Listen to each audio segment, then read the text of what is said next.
नमस्कार दोस्तों। अगर मैं आपसे कहूँ कि यूपीएससी में जो क्वेश्चन आते हैं ना, वो मार्स से सेट होकर आते हैं, तो आपको क्या लगेगा?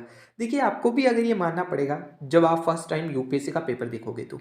लेकिन देखिए, मैं आपको इस वीडियो में जो है कंप्लीट इन्फॉर्मेशन बताने वाला हूँ, सारी डिटेल के साथ में, विथ प्रूफ के साथ में। देखिए, सबसे पहले हम यही कहेंगे कि अगर आप लोग बुक्स को ध्यान से नहीं पढ़ोगे, तो फिर आपको प्रॉब्लम आएगी। आप क्वेश्चन को नहीं समझ पाओगे, क्वेश्चन कहाँ से पूछा गया है। देखिए, वैसे तो डायरेक्ट कभी भी क्वेश्चन नहीं आते हैं, लेकिन हम एक जो है आपको दिखाने वाले हैं कि हाँ, यहाँ से क्वेश्चन ये जो है रिलेटेड है और आप यहाँ से इसको सोल्व कर सकते हो बहुत ही आसान तरीके से।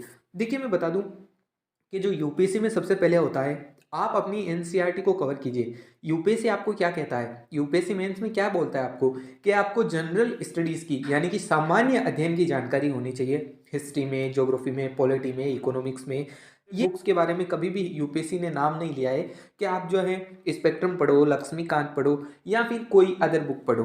तो सबसे पहले हम देखते हैं। देखिए, ये 2023 का मेंस का क्वेश्चन है, जिसमें आपसे पूछा गया था कि महात्मा गांधी और रविंद्रनाथ टैगोर में शिक्षा और राष्ट्रवाद के प्रति सोच में क्या अंतर था। देखिए, जब आप मॉडर्न हिस्ट्री की क्लास 8 की जो एनसीईआरटी पढ़ते हो ना, तब आपके सामने ये क्वेश्चन आता है। देखिए, आपको मैं कंप्लीट दिखा देता हूँ। ये देखिए, यह है महात्मा गांधी और यह है रविंद्रनाथ टैगोर। दोनों की जो है यहाँ पर शिक्षा के बारे में बताया गया है और राष्ट्रवादी सोच के बारे में बताया गया है। आप अपनी बुक चेक कीजिएगा, ये पेज आपके सामने है, आप आराम से इस पेज को चेक कीजिएगा। तो आप इस क्वेश्चन को यहाँ से बहुत ही आसान तरीके से सोल्व कर सकते थे, किसी भी स्टैंडर्ड बुक्स की जरूरत नहीं है। देखिए, मैं ये भी नहीं कहूँगा कि हर क्वेश्चन आपको यहीं से मिलते हैं, लेकिन कुछ क्वेश्चन करंट अफेयर से होते हैं। जैसे कि इस बार जो है कुछ क्वेश्चन डायरेक्ट द हिंदू के आर्टिकल से, एडिटोरियल पेज से उठाए गए थे, वो भी आपको मैं दिखा दूंगा अगर और कभी। अब देखिए, सबसे पहले हम दूसरे क्वेश्चन की तरफ चल के दूसरे क्वेश्चन में। और देखिए, सबसे पहले मैं ये भी बता दूं, कुछ फ्रेंड्स कहते हैं कि हम आंसर राइटिंग नहीं कर पाते हैं, तो क्या करें। सबसे बेस्ट तरीका बताता हूँ आंसर राइटिंग करने का, जो बेसिक से है। देखिए, हम लोग क्या करते हैं ना, एक टॉपिक पढ़ा और हम सीधे घुस जाते हैं यूपीसी में। नहीं, हमें सबसे पहले एनसीईआरटी से शुरुआत करनी है।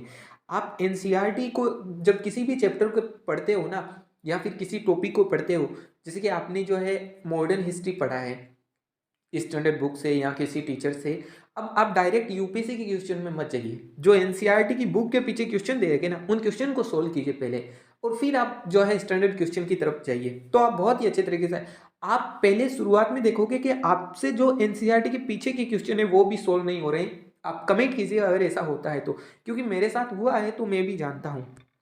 ठीक है ना। तो देखिए, दूसरा क्वेश्चन था कि फ्रियोड कैसे बनते हैं, वे दुनिया के कुछ सुरमय क्षेत्रों का निर्माण क्यों करते हैं। ये क्वेश्चन जो है क्लास 11th की जो एनसीईआरटी है, फिजिकल ज्योग्राफी, ठीक है ना, वहां से पूछा गया है। आप देख लीजिए, यहाँ पर मैं आपको सीधे सीधे दिखा रहा हूँ कि फ्रियोड क्या चीज़ है। अब देखिए, थोड़ी सी आपको वर्ल्ड में जानकारी होनी चाहिए, फिरोड के कौन कौन से एरियाज हैं उनके बारे में आपको ये थोड़ी बहुत जानकारी होनी चाहिए। जितने भी हमारे कॉन्टिनेंट हैं, उन कॉन्टिनेंट के बारे में थोड़ी जानकारी होगी, तभी आप जो है इसको वर्ल्ड ज्योग्राफी से कनेक्ट कर पाओगे। ठीक है ना। फिर एक क्वेश्चन था कि जो वैदिक समाज और धर्म की मुख्य विशेषताएं क्या हैं। ठीक है ना। ये क्वेश्चन जो है ना, आप जब एनसीईआरटी क्लास 11 की बुक पढ़ोगे ना, आर एस शर्मा, तो उसमें आपको इसका आंसर मिल जाएगा। मैं उसकी फोटो लगा कर आया हूँ, आप देख लीजिए। ठीक है ना। तो आप सोचिए यार, हम सोचते हैं कि हम कोई स्टैंडर्ड बुक्स में जाएं, स्पेक्ट्रम में जाएं या फिर अदर किसी बुक में जाएं, लेकिन उसकी बजाय आप देखिए एनसीईआरटी से क्वेश्चन आते हैं।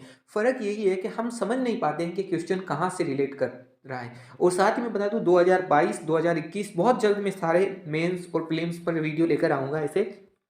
अब देखिए, जो आगे का क्वेश्चन है वो है, भारत में औपनिवेशिक शासन में जो आदिवासियों को कैसे प्रभावित किया और औपनिवेशिक उत्पीड़न के प्रति आदिवासियों की क्या प्रतिक्रिया रही थी, इस पर ये क्वेश्चन है।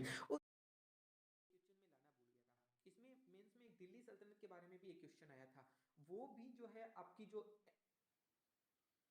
लेकिन देखिए, मैं आपको बता दूं कि मैं ये नहीं कह रहा हूं कि आपको कोई स्टैंडर्ड बुक नहीं पढ़नी है। बस मैं ये बता रहा हूं कि जब भी हम बुक पढ़ते हैं ना, तो उसे बहुत सीरियस होकर अच्छे से पढ़ना है, हर चीज़ को एनालिसिस करना है, पीवाईक्यूज को वहां से टॉपिक से कनेक्ट करना है। ये सारी चीज़ें हमें सीखनी चाहिए। देख सकते हो आपको कहाँ से अच्छा कंटेंट मिलता है, वो आप रिटर्न कर सकते हो। देखिए, सीधे सीधे सीधे आपको दिख रहा है आदिवासी मुखियाओं का क्या हुआ। ठीक है?